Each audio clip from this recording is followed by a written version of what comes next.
Imebuka vita ya kurushiana maneno kwa wasemaji wa klabu mbili nchini Tanzania zinazoshiriki ligi kuu Tanzania bara, Ali Shaban Kamwe pamoja na Christina Mwagara kutoka klabu ya Tabora United. Wamekuwa wakirushiana maneno kabla na baada ya mchezo dhidi ya Young African pamoja na Tabora.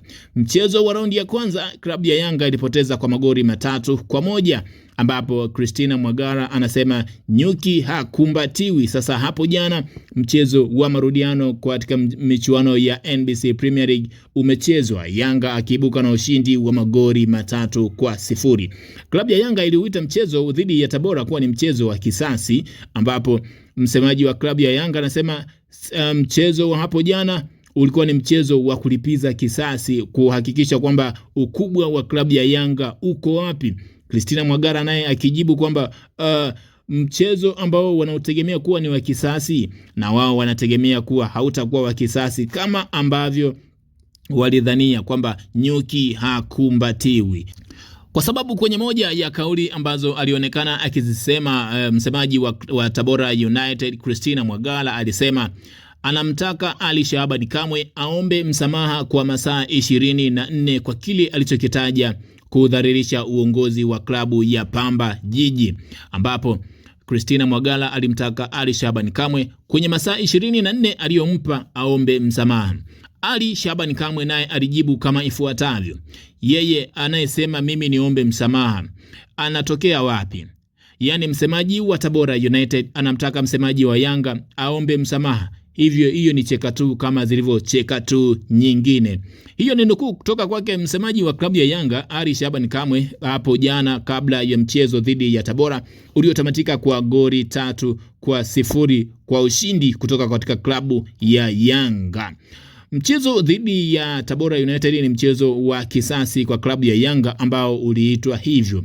Sasa baada ya hapo mchezo ulivyotamatika, Christina Mwagara aliibuka na kusema kuwa Yanga waliita mchezo wa kisasi, sio kisasi, kwani wao walishinda mchezo kama wa kwanza na mchezo wa pili, kwa sababu Yanga walipania sana magoli 3 kwao hayatoshi, kwa sababu maandalizi walioyafanya kwenye mchezo dhidi ya Tabora ni tofauti na maandalizi ambayo klabu ya Yanga imeyafanya katika michezo ya msimu mzima, ikiwamo michezo ya ndani pamoja na michezo ya nje ya nchi Tanzania, ambapo Christina Mwagara ameweka wazi kubishana na misemo ya Ali Shaban Kamwe, wakionekana kuwa wanakinzana kwa maneno kwa baadhi ya plesi ambazo wanaziweka na waandishi wa habari. Sasa leo limeibuka jambo jingine jipya kumhusu Ali Shaban Kamwe baada ya yale vita ya maneno kati yake na msemaji wa klabu ya Yanga na msemaji wa klabu ya Tabora United Christina Mwagara.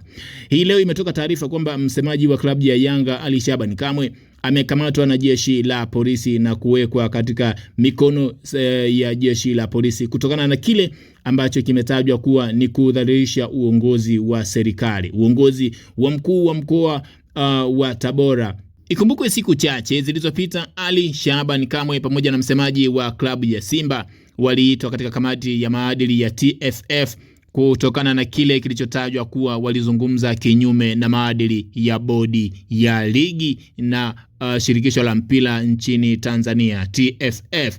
Kesi yao ilisuluhishwa huko na taarifa kuhusiana na mwendelezo wa kesi yao hazikutoka wazi kutokana na maamuzi yaliyofanywa huko, lakini zilizokuwa zikitembea ni kwamba Ali Shaban Kamwe amefungiwa kwa miaka 2 kujishirikisha na shughuli za mpira nchini Tanzania pamoja na nje ya Tanzania. Hizo ni taarifa ambazo zilikuwa zikitembea japo sio rasmi.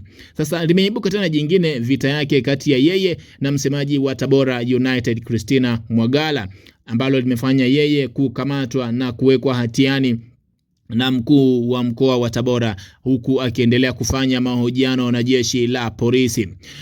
Kwenye moja ya mahojiano yaliyofanywa hii leo na jeshi la polisi linasema Ali Shaban Kamwe hajakamatwa kwa nia mbaya, amekamatwa kutokana na kile kilichofanywa ni kwenda kinyume na maadili ya TFF na maadili ya kiongozi wa serikali. Hivyo yupo kwa ajili ya mahojiano na yupo sehemu inayofahamika na yupo sehemu salama, japo tu ameenda kinyume na maadili, hivyo wanataka kupata taarifa zaidi kutoka kwake. Amekamatwa usiku wa kuamkia hii leo saa 7 usiku na kuwekwa katika mikono ya jeshi la polisi. Sasa nini kitaendelea huko? Usisahau kuendelea kufuatilia Flow Updates. Flow Habari itakuletea yote yanayojiri huko kuhusiana na msemaji wa klabu ya Yanga Ali Shaban Kamwe ambaye tayari yuko kwenye mikono ya jeshi la polisi mpaka sasa kuendelea kufanyiwa mahojiano. Usisahau kusubscribe, kucomment, kulike, kushare video zetu. Unabonyeza alama ya kengele kwa ajili ya kupata taarifa mpya kutoka kwenye page yetu. Comment yako iwe ni kwa nini sasa msemaji wa klabu ya Yanga Ali Shaban Kamwe amekamatwa. Je, unahisi ni sahihi kukamatwa kwake? Mimi ni Flow, ni vitu kwenye kipanza. Bye bye.